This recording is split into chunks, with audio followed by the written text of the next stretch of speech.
आतंकी जो हैं वो जुड़े हुए थे, इनके लिंक बताए जा रहे थे। ये बड़ी खबर निकलकर सामने आई है। हथियारों के साथ इनकी गिरफ्तारी हुई है। बड़ी वारदात की फिराक में तीनों आतंकी थे। 2 आतंकी यूपी और एक हैदराबाद का रहने वाला था। पिछले 1 साल से गुजरात एटीएस की रडार पर ये तीनों ही आतंकी थे। ये बड़ी कामयाबी यहाँ गुजरात एटीएस को मिली है। गुजरात एटीएस ने आईएसआईएस से जुड़े हुए 3 आतंकियों को, 3 संदिग्ध आतंकियों को गिरफ्तार किया है। ये बड़ी खबर फिलहाल सामने आई है। गांधीनगर के पास से हथियारों के साथ इन आतंकियों की गिरफ्तारी हुई है। बड़ी वारदात की फिराक में तीनों ही संदिग्ध आतंकी थे और इन तीनों की गिरफ्तारी हुई है। तो गुजरात एटीएस को ये बड़ी सफलता मिली है। 3 आतंकियों को गिरफ्तार किया गया और गुजरात एटीएस की रडार पर ये तीनों आतंकी पिछले 1 साल थे और 1 साल से लगातार गुजरात एटीएस की टीम जो है वो इन आतंकियों पर नजर बनाए रखे हुए थी और अब ये बड़ी कार्रवाई करते हुए तीनों ही आतंकियों को गिरफ्तार किया गया है। ये बड़ी खबर है। इनके पास से हथियार जो हैं वो भी बरामद किए गए हैं। एक बड़ी कामयाबी के रूप में इसे देखा जा रहा है। पिछले 1 साल से गुजरात एटीएस की रडार पर ये आतंकी थे और गुजरात एटीएस ने 3 संदिग्ध आतंकी गिरफ्तार किए। आईएसआईएस से जुड़े 3 संदिग्ध आतंकी जो हैं वो गिरफ्तार किए गए हैं। गांधीनगर के पास से हथियारों के साथ इनकी गिरफ्तारी हुई है। बड़ी वारदात की फिराक में तीनों संदिग्ध आतंकी थे। पिछले 1 साल से गुजरात एटीएस की रडार पर ये आतंकी थे। ये बड़ी खबर फिलहाल जो निकलकर सामने आई है। हमारे सहयोगी जतिन रावल जुड़े हैं, उनका रुख करेंगे इन्फॉर्मेशंस के लिए। जतिन, क्या जानकारियां फिलहाल मिल पा रही हैं इस पूरी गिरफ्तारी को लेकर, जिस तरीके से एक बड़ी सफलता भी कह सकते हैं गुजरात एटीएस की टीम को मिली है, 3 संदिग्ध आतंकी गिरफ्तार किए गए?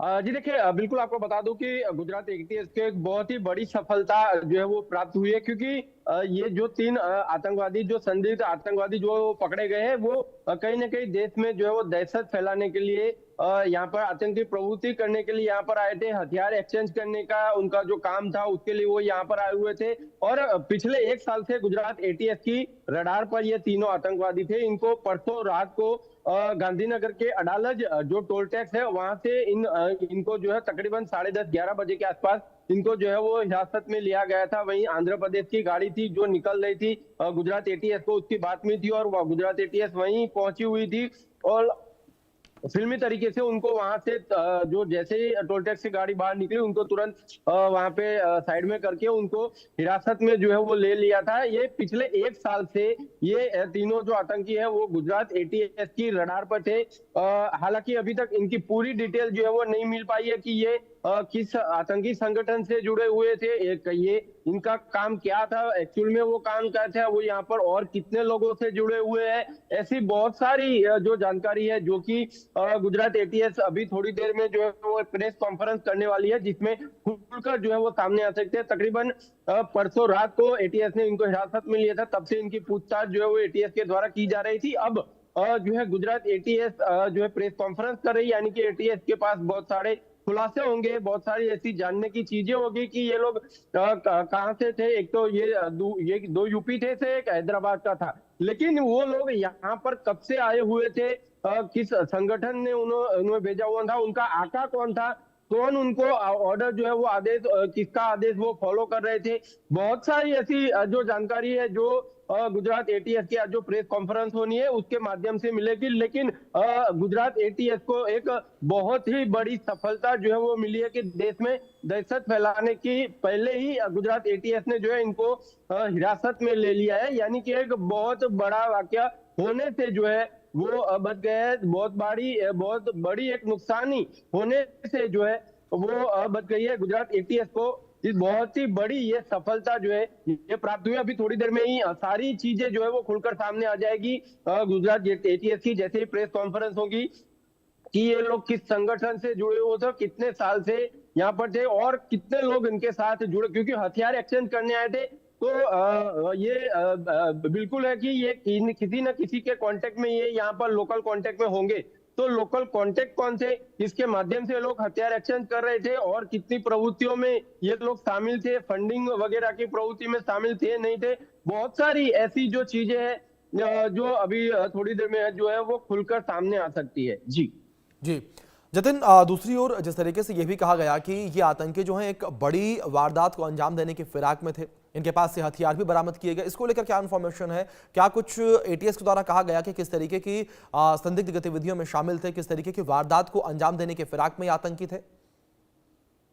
जी देखिए, बिल्कुल आपको बता दूं, ये परसों रात को इन लोगों को जो है वो गांधीनगर अडालज टोल टैक्स के से जो है वो हिरासत में लिया गया। पूछताछ इनकी जो है वो सारी की गई थी।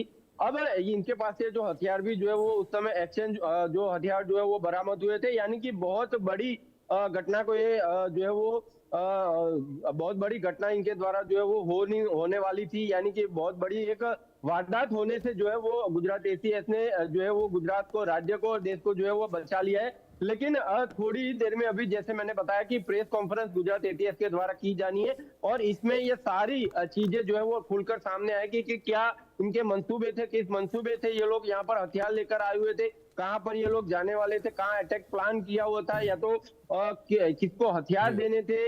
ये सारी चीजें जो है अभी गुजरात एटीएस के द्वारा जो प्रेस कॉन्फ्रेंस होनी है उसमें खुलकर सामने आएगी। जी बिल्कुल, जाहिर तौर पर जतिन, अब हर किसी को इंतजार इस वक्त गुजरात एटीएस के द्वारा की जाने वाली प्रेस कॉन्फ्रेंस को लेकर है कि इस प्रेस कॉन्फ्रेंस में क्या कुछ जानकारियां दी जाती है। लेकिन दूसरी ओर जतिन, इन आतंकियों को लेकर आपको जानकारी और सामने आई कि 2 आतंकी जो है वो उत्तर प्रदेश से ताल्लुक रखते थे और एक आतंकी जो है वो गुजरात से। इसको लेकर क्या अपडेट मिल पाई? किस तरीके से इन आतंकियों को लगातार 1 साल तक ट्रेस किया गया? इनकी एक जो कह सकते हैं कि संदेह वाली कदम थे, उन सभी कदमों को नजर पर रखा गया? जी देखिए, बिल्कुल आपको बता दूं अभिषेक कि ये जिस तरह से जो पहले जो एक जो गुजरात में जो जो पहले जो शख्स पकड़ा गया जो कि हैदराबाद का था मूल, सबसे पहले वो जो है वो ट्रेस में आया था, गुजरात एटीएस के ट्रेस में वो आया था और उसको जब ट्रेस किया गया तो बाकी और 2 यूपी के जो शख्स है वो भी इनकी ट्रेस में रडार, गुजरात एटीएस के रडार में जो है वो आए। लगातार इन तकरीबन 3 या 4 महीने तक जो है वो हैदराबाद का जो बंदा था उसको ट्रेस किया गया। उसके बाद जो 2 यूपी के जो बंदे थे उनको भी ट्रेस किया गया। उसके बाद ये बहुत सारी चीजें जो है वो खुलकर सामने आई थी। गुजरात एटीएस लगातार इन पर जो है उनको लगातार उनके कॉल वगैरह जो है वो ट्रेस किए जा रहे थे, उनका लोकेशन जो है वो ट्रेस किया जा रहा था कि कहां पर ये लोग जा रहे हैं, कहां पर कौन से लोकेशन पर ये लोग जा रहे हैं, यानी ये सारी चीजें जो बिल्कुल जाहिर तौर पर जतिन, और 1 साल तक ट्रेस करने के बाद इन आतंकियों को अब गिरफ्तार किया गया। फिलहाल बहुत शुक्रिया जुड़ने के लिए आपका और जानकारियों के लिए। खबर अब बिहार से है। पटना में लगे थे